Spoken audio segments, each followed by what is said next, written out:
कि 5वीं शताब्दी के दौरान स्थापित होने वाला पहला पेठ था और ये पुणे का सबसे पुराना इलाका है।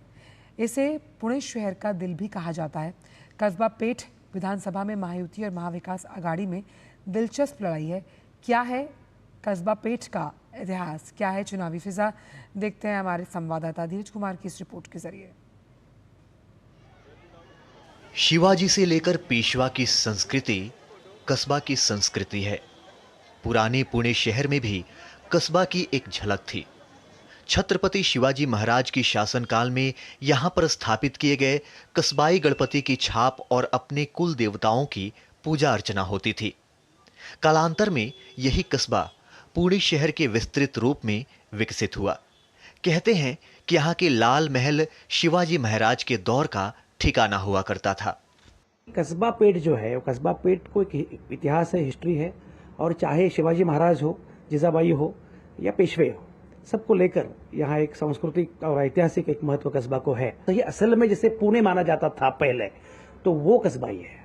कस्बा पेठ भारतीय जनता पार्टी का गढ़ रहा है। 1995 से लेकर 2019 तक बीजेपी ने इस क्षेत्र को अभेद दुर्ग बनाकर रखा। 2023 में बीजेपी प्रत्याशी की मौत के बाद हुए उपचुनाव में बीजेपी का दुर्ग टूट गया, जिसे एक बार फिर मजबूत बनाने के लिए बीजेपी ने हेमंत रासने को प्रत्याशी बनाकर उतारा है। पिछले 18 महीने में हमने 50,000 नागरिक तक उनकी समस्या समझा के ली और वो सुलझाने की कोशिश की। हमारे प्रयास को ज़्यादा बेहतर यश हमको मिला। इससे जनता का विश्वास हमने अच्छी तरह संपादित किया और इस चुनाव में हम जरूर जीतेंगे जनता के आशीर्वाद से। पहली बार 2023 के उपचुनाव में मिली जीत से कांग्रेस के हौसले बुलंद है।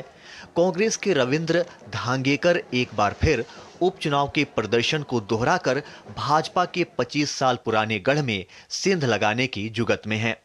ये जनता का गढ़ है। गए पोर्ट चुनाव में जनता ने मेरे को चुन के दिया।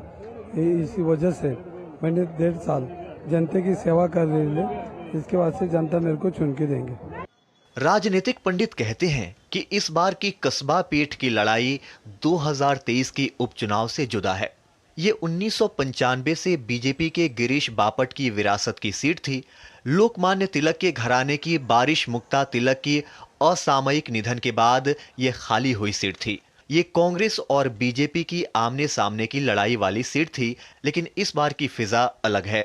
आज मुझे ऐसा लगता है कि आज दंगेकर को अपर एज है, दंगेकर को एडवांटेज है, फिर भी उतना आसानी से मैं नहीं कर पाऊंगा जो मैं बाय इलेक्शन के समय कर सकता था। हेमंत रासने जी ने पराभव के बाद जिस ढंग से अपना कनेक्ट बढ़ाया, मुझे ऐसा लगता है कि पूरे बीजेपी ने ही महाराष्ट्र में जो भी कुछ गलतियां की थी लोकसभा में या पहले, तो दोहराई नहीं है, वो दुरुस्त की है। कस्बा पेठ में महायुति और महाविकास आघाड़ी की सीधी लड़ाई है। अब देखना होगा कि बीजेपी 2023 के उपचुनाव में हुई हार का बदला लेगी या कांग्रेस एक बार फिर बीजेपी के अभेद किले को तोड़ने में कामयाब होती है। कस्बा पेठ विधानसभा क्षेत्र में कांग्रेस और बीजेपी दोनों के सामने अपनी अपनी चुनौती है।